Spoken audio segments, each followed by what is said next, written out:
baha, may mga lumulutang na lutang mga tae dyan, di ba?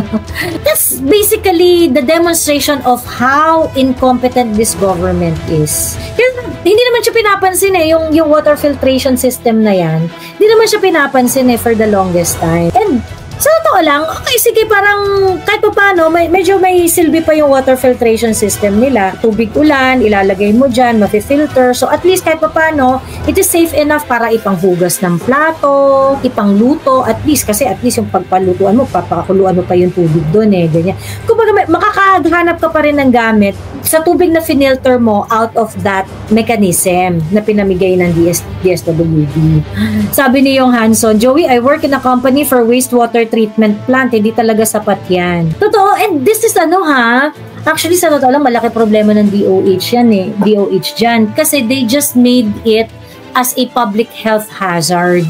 Wala talagang konsensya mga tao sa gobyerno. Papatayin pa tayo, ipapainom sa atin na ikamamatay natin.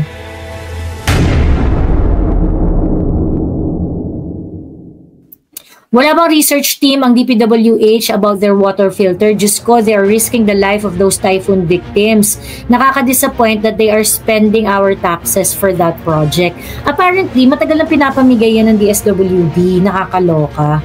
And I remember, na-call out na yan yung DSWD filtration, water filtration system nila kuno. Ayan. Matagal na nila itong matagal na nila itong pinopromote Ayan. Marcos Jr. tries filtered rainwater. So at that time, rainwater yung pinapa-filter nila. Around 200,000 water filtration kits have procured by the DSWD and can be distributed. Grabe 200,000. Sino kaya nag-supply nito?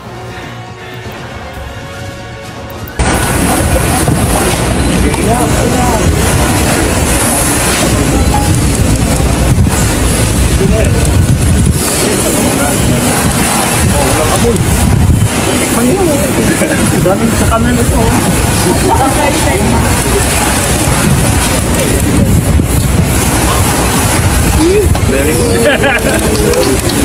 But then, if we're going to look at this one, this was done in July 18. So parang part daw nung nila, nung mga water filtration, nung kanilang mga pinamimigay sa iba't ibang nabiktima ng baha. But at that point, ang sinasabi nila is that yung water filter na yon, yung tinry ni Bongbong, yung ininom niya is rainwater. Ganon.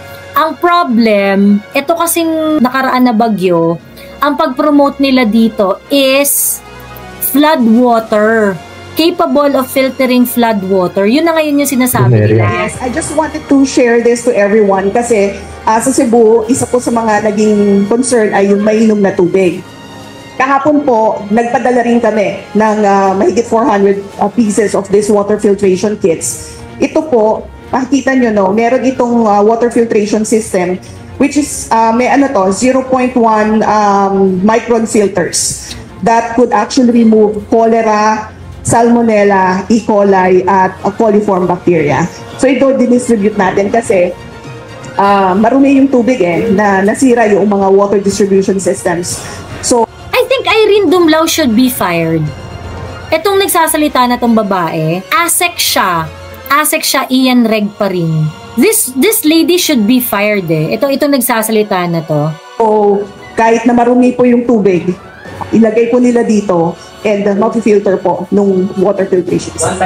Kahit marumi po ang tubig, pwedeng ilagay doon at grabe, no?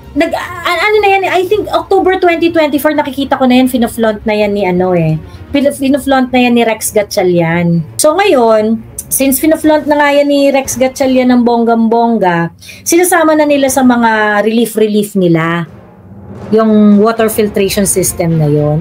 Sige, okay, if it does the job, wala namang problema I think talagang nagkaroon lang ng matinding problema when they started to inform the public na yung filtration system na yon is something that can be used to filter flood water. Ang mga tao, lalong-lalo na sa Cebu, ang hinahanap nila, potable water. 'Di ba? Potable water. And I think that's the reason why nagsalita yung mga ibang doktor, yung ibang mga health expert na parang ang mga baha, may mga lumulutang mga tae dyan, di ba? May mga dyan, may mga virus, bacteria na hindi naman mag-filter nung 0.01 microns kineme. Sabi ni Carlex Crespo, Joey, negotiated procurement yung water filtration kit, 6.7 ang contract. So mukhang may ano talaga, no? Mukhang negotiated talaga. Not to mention, heavy metals are also present on that flood water. Ilang units po ng kit ang 6.7, Carlex? Mas effective yung survival straws, carbon filter na ipinamigay ng UN. May putik pa yung floodwater, EBA's leptospirosis pa. In fact, naglagba si Dr. Mata ng statement about how unsafe that device is. Kung pwede naman pala yan, ano pa silbi ng higpit-higpit nila sa filtration system ng water refilling station? Doesn't make any sense. Sabi ni Jomel, nakakaloka Joey, matetegi na yung utak ng EDSA 1 while magkakaroon ng EDSA 3 very soon. Sino kaya magiging JPE this EDSA 3? Sino ang magbabaliktaran sa upuan para magpanggap na kakampi ng bayan pero aantayin lang makabalik ulit ang mga Marcos sa kapangyarihan? So pwede ko nang gamitin sa water station ko ang tubig baha, mas makakatipid ako pala at ang galing niyan ha, samantalang may ultraviolet pa yung filters namin, need pa ng water source ay hindi madumi, Diyos ko. Ayun na nga.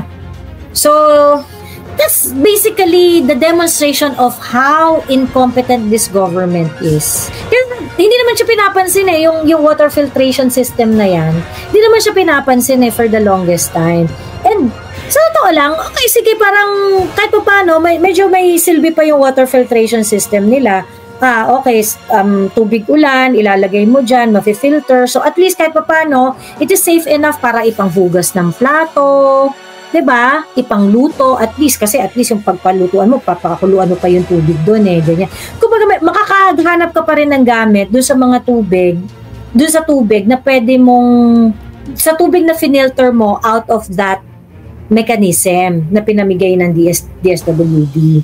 But DSWD giving instructions na for them to say na capable yung filtering of flood water, and even talking about the need of the Typhoon Tino victim sa potable water, kasi sabi nahihirapan sila doon, ganyan. Yung making it appear na itong sasalba sa problema nila sa tubig dun sa Cebu, it's just so irresponsible. Very, very irresponsible.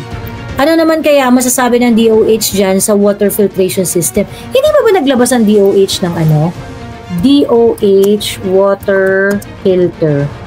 Parang wala statement yung DOH dito, no? Yung DOH kasi ang dami rin kabalbalan Ayaw mang-away kasi ang dami rin nilang kabalbalan. No?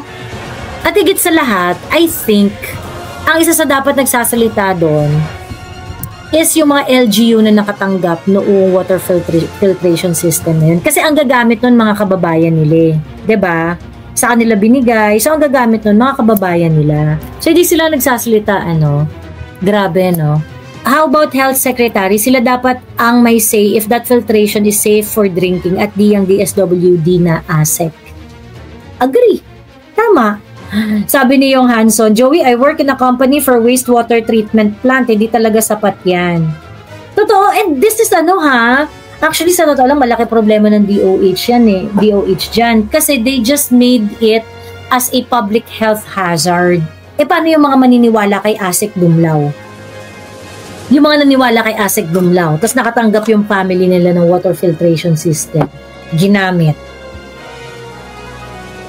Wala talagang konsensya mga tao sa gobyerno. Papatayin pa tayo, ipapainom sa atin na ikamamatay natin. Nung pinapromote nila yan para sa pang-inom, naawa ako sa atin, tayo mga Pinoy, bakit di magbigay ng matitinong tubig na pwede na mainom, tapos ibigay nila yan sa mga true. Kong Leviste once again called out Vince Dizon. May mga kasamahan na contractors kasi who was working with him now in DPWH. Masama ako tug ko dyan kay Vince Medyo close sila ni TP, alam na.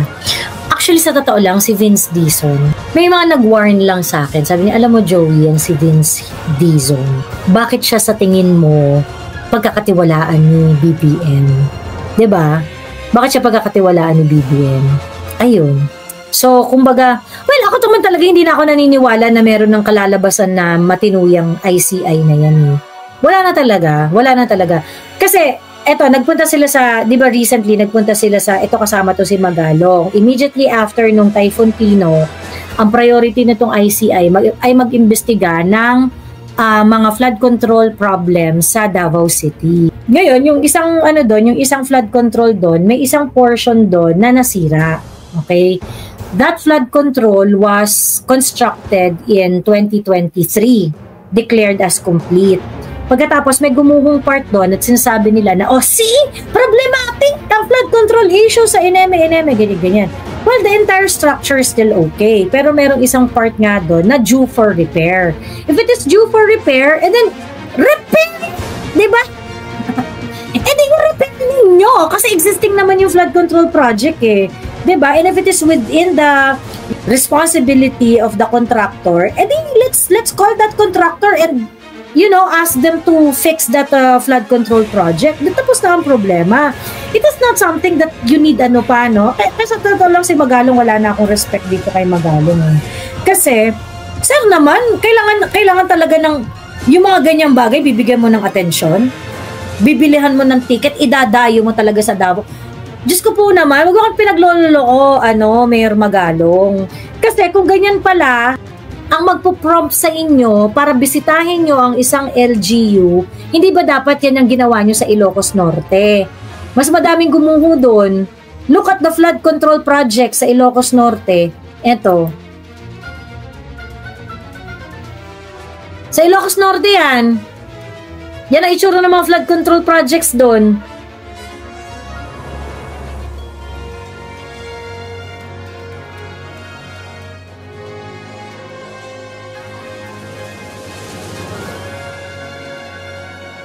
Look at the flood control projects in Ilocos Norte. Hindi tapos. May asan yung structure dyan? Tara, lagyan nga natin ng audio.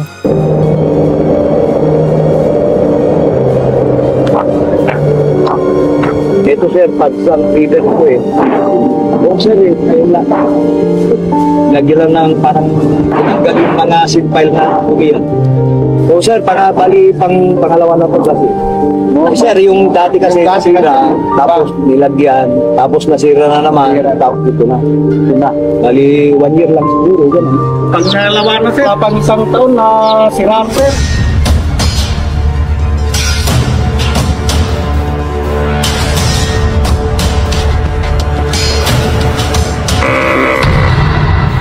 Sa Bulo River Poblacion, Municipality of Adams, ilang buwan pa lang, nasira na ang revetment project. Look at the damage dito sa Bolo River, Adams, Ilocos Norte. Tingnan mo yung laki nung gumuho dyan. And you do not see it as something na worthy sa attention mo, Mayor Magalong. Yung sa Davao City na flood control project na nirereklamo ninyo, ang liit-liit nung na-damage na part. Ang liit-liit nung kailangang i-repair doon. If you're going to look at the project, the flood control is still working. Yun nga lang, merong isa doon na parang, merong isang maliit na damage na part, na gumuhong part. But it can still do the job. Flood control pa rin siya. So, if you want to resolve it, edi i-fix ninyo. But if that is something that will call your attention and will move your fucking ass, Mayor Magalong, bakit hindi nyo magawa sa Ilocos Norte? Sa totoo lang, ang daming naglalabasan ng mga flood control projects sa Ilocos Norte. At malalaki ha, mahal ang mga presyo ng mga flood control projects sa Ilocos Norte. Wala bang vloggers na nag-expose ng flood control sa Ilocos? I think meron, marami rin naman. See, Dare to Us, meron siya mga content about the Ilocos Norte flood control projects eh. Marami rin. At ngayon, naglalabasan na nga yung mga itsura ng mga flood control projects sa Ilocos Norte. Flood mitigation versus flood money extraction. Hindi napaayos yung nasa Davao, ayaw bigyan ng budget, sabi ni Brown na Pinay USA, gano'n. And who takes care of those projects? DPWH eh. 'Di ba? So, whose fault is it? At the end of the day, sino yung dapat? Kasi kung nakumpleto na yan, nakumpleto na yung project na yun noong 2023, tapos, di ba sabi na, ay hindi, may gumuhong part, ganyan. So, is it still within the, the contractor? O kung sa kanila yun, hindi ba dapat si DPWH ang umayos? Hindi ba dapat si DPWH ang umayos nun? Also, the reason why kinasuhan si Chavit dahil he is the first one to expose that flood control project sa Ilocos. True. Ayun.